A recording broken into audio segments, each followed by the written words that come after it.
네, 최근에 체육계를 둘러싸고 각종 구설이 끊이지 않는 가운데 여러 상임위 중 특히 문체위 전체 회의를 두고 이목이 집중됐습니다. 이날 문체위 전체 회의에 참석한 유인촌 장관 그리고 체육회를 향해서 괴물이 됐다라는 표현까지 써가면서 작심 비판을 쏟아냈습니다. 들어보시겠습니다. 한 체육회하고 배드민턴 협회가 좀 엉망이 됐고 팬들은 지금 난리가 아니죠. 이 문제의 핵심은 뭐라고 보십니까? 너무 낡은 관행, 오래된 습관, 이게 너무 좀 사유화돼 있다. 그러니까 체육이 정치 조직화돼 있다. 저는 그렇게 생각하고 있습니다. 배드민턴 협회에 안세영 선수가 15쪽짜리 편지 형식의 건의문을 보냈다는 거 알고 계시죠? 그거 보고 되게 좀 불편하지 않으셨습니까? 어떻게 해서 체육회가 이렇게 괴물이 됐는지 전 잘 모르겠습니다. 그렇지만 혁신적인 조치를 꼭 해주십시오. 네, 알겠습니다. 예. 성치훈 의장께요. 아마 시청자들께서는 깜짝 놀라실 거예요. 문화부 장관이 체육회를 향해서 제일 가까운 유관단체 중에 하나인데요. 괴물이 됐다는 말을 할 정도로 뭔가 지금 엄청난 일이 벌어지고 있는 거 아닌가 이런 생각을 할 수가 있는데 일단 배드민턴 얘기부터 풀어가 보도록 하겠습니다. 배드민턴 협회가 자체 조사를 하자는 것을 이제 문화부가 하지 못하게 명령을 내렸지 않습니까? 무엇이 조정돼야 되는 거죠? 일단 그 자체 진상조사를 객관적으로 할 수 없는 조사비를 꾸렸기 때문에 그거에 대해서 제대로 공정한 수사를 할 수 있는 공정한 조사를 할 수 있는 위원회를 꾸려라라고 조정 명령을 한 것이고요.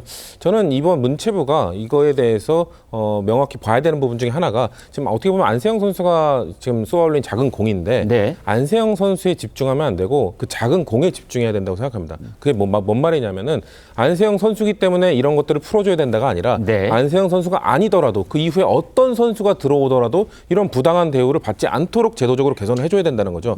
안세영 선수 정도의 슈퍼스타도 안세영 선수가 그런 얘기를 들었다고 하지 않습니까? 네가 뭐 손흥민급이냐, 네가 박태환급이냐 이런 얘기를 들었다고 하잖아요. 그러면은 그 정도 급이 안 되는 선수들도 국가대표로서 국위 선양을 위해 열심히 피땀 흘릴 수 있는데 그런 선수들은 그러면은 또 부당한 대우를 받을 수 있는 것 아니겠습니까? 그렇기 때문에 문체부가 뭔가 이런 개선하는 부분에 있어서 자 그러면 안세영 선수 정도 되면 풀어줄게. 그 선수 되면 개인 후원 아니면 뭐 부당한 뭐 빨래 이런 것들 풀어줄게 이런 게 아니라 모든 선수들이 정말 그 조금 순위가 낮은 선수들도 그런 부당한 관행에서 벗어날 수 있도록 전체적인 판을 아예 바꿔줘야 된다. 그러기 위해서는 안세영 선수뿐만 아니라 그런 다른 선수들에 대한 조사, 진상조사, 그리고 과거에 몸 담았던 그 국가대표로서 몸 담았던 그런 선수들에 대한 조사까지 전방위적으로 해서 이걸 아예 뿌리 뽑을 수 있도록 그런 노력들을 문체부가 나서서 해줘야 된다는 말씀드립니다. 네. 어제 문체위는 이제 여야 의원들이 서로 공방을 벌였다기보다는요. 비슷한 목소리로 체육계를 향해서 비판을 했다. 이렇게 볼 수 있었는데요. 그 목소리들 들어보시겠습니다. 저는 이 장면 정말 대한체육회 해산해야 되는 장면이라고 생각을 합니다. 저게 뭡니까 진짜? 선수들이 피곤해서라고 하는 말씀 하지 마십시오. 그 지금 공항공단에서 지정한 장소는 부적절한 장소입니다. 의지가 있으시다면 어디서나 할 수 있습니다. 국가대표 캠프 하셨대요? 해병대 가서 왜 하신 겁니까? 선수들은 아주 좋아했습니다. 등등 안세영 선수가 이번에 제기한 그런 문제와 동일하거나 아니면 비슷한 내용의 그런 감사가 한 건도 없습니다. 회장 알고 계셨습니까? 정확히는 파악을 못했습니다. 어떤 부분이 낡은 관행이라고 보십니까? 지속적으로 쇄신을 해야 되는데 이게 이제 그때그때 안 될 때가 있습니다. 그러니까 구체적으로 뭘 얘기할 수 있겠습니까? 좀 더 깊이 생각을 해봐야 되겠습니다. 자, 앞서 민영배 의원이 언급한 해병대 캠프. 여러분 해병대 캠프 들어보셨습니까? 옛날에는 뭐 지옥 훈련 이런 말도 있기는 있었습니다만 해병대 캠프. 자, 한 문체위 위원은 선수들만 21세기에 와 있는 것 같다라면서 꼬집기도 했는데요. 김민수 대변인께요. 이게 무슨 뜻입니까?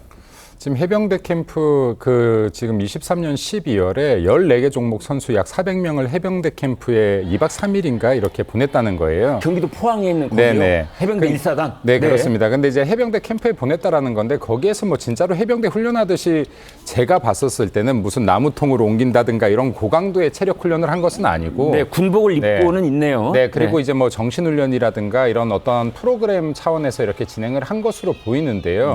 근데 지금 이제 체육회가 체육회가 지금 굉장히 비판받아야 될 행동들은 많이 한 것 같아요. 네. 근데 이러한 프로그램까지 다 싸잡아서 조목조목 다 비판해 나가선 안 되는 것 같다. 왜냐하면 이런 프로그램들을 어찌됐거나 이런 정도의 자율성들은 가질 수가 있다라고 보는데 단지 이 해병대 캠프에 간 것 중에서 제가 조금 그래도 선수들을 더 배려했으면 하는 것들은 한 4, 5일 전에 이 일정을 알렸다라고 해요. 그러니까 네. 이제 이 시합이 얼마 남지 않은 상황에서 예. 네, 그런데 이제 2박 3일 일정들을 선수들에게 급하게 알렸고 400명 정도가 동원이 됐다. 네. 이러한 부분들은 좀 아쉬움이 남지만은 이러한 프로그램 자체를 가지고 이게 뭐 이것까지 싸잡아 비난할 부분인가. 그러니까 이게 지금 체육회가 비판받을 부분 정확하게 비판하고 아까 성추윤 부의장 너무 잘 말씀하셨는데 진짜 문제의 핵심에 접근한다라고 하면 더 나은 체육회가 되지 않겠는가, 체육 환경이 되지 않겠는가 생각합니다. 네. 네. 우리가 최상병 특검을 그 직전에 지금 얘기를 계속하고 있었는데 그 최상병이 바로 저기에서 말하고 있는 해병대 1사단이었고 그 해병대 1사단장이 뭐 이 수사 외압에 또 관련돼서 주목을 받았던 그 사람 맞죠? 임성근 소장. 네, 그런 것 같습니다. 같은 부대인 네, 거죠? 네네. 네. 근데 이번 일하고 직접적인 관계는 없는 거고요. 네, 그렇습니다. 네. 자, 이기영 대한체육회장의 그 어제 그 이제 상임위에서 나와서 한 이야기들 뭐 이런 것들이 이제 여러 가지 논란을 빚기도 하고 또 뉴스가 되기도 하고 뭐 그러면서 체육계의 낡은 관행 여기에 대해서 구체적으로 예시를 좀 해달라 뭐 이런 얘기가 또 나오고 또 생각해 보겠다는 답변도 있었고 뭐 그렇습니다. 차재원 교수님. 예. 그런데 이제 저는 유인천 장관의 말이 자꾸만 잊혀지지가 않는데요. 체육회를 향해서 괴물이 됐다는 말까지 했어요. 자, 장관이 자기 가령 관계 밀접한 유관단체장이 자리에 나와 있는데 괴물이란 말까지 썼습니다.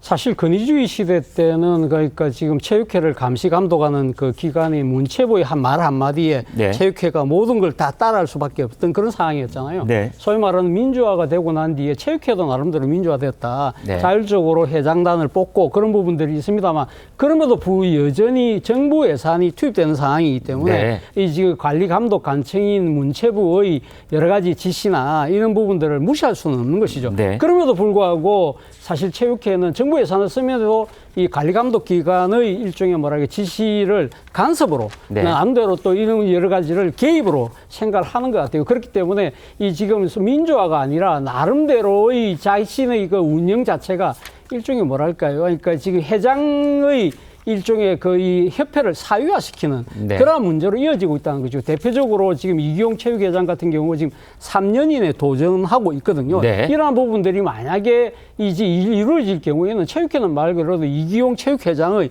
이 개인 조직이 될 수밖에 없는 그러한 상황, 이런 부분들을 아마 상당히 우려하고 있는 것 같기도 하고요. 또 한편으로는 앞서 이야기했습니다만 21세기 선수인데 협회는 19세기 협회라는 겁니다. 이것이 소위 말하는 주객이 전도돼 있다는 것이죠. 네. 그러니까 협회의 임원들이 자신의 기득권을 챙기다 보니까 선수들이 상당히 여러 가지 이 지금 예산의 문제라든지 처우의 문제라든지 그런데 상당히 불이익을 당할 수밖에 없고 이런 부분들에서 목소리를 내는 데 있어서 상당히 이 체육계 임원들이 이 자신들의 직위를 이용해서 억압하는 그러한 부분들이 되풀이되는 데 대한 유인천 장관의 따가운 질책이 아닐까 생각이 듭니다. 네.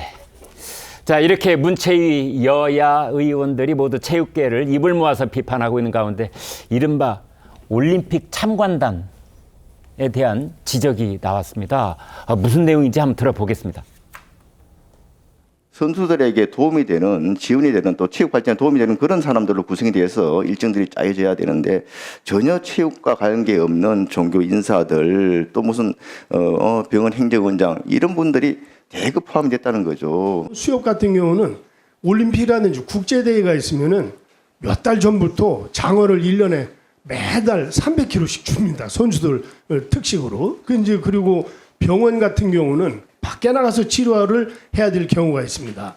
그 원장님, 조계종 같은 경우는 선수촌에 저희가 법당과 성당, 교회를 운영합니다. 그런데 다른 단체는 좀 활동이 미미한데 선수들을 심지어 전지훈련까지 보내줍니다.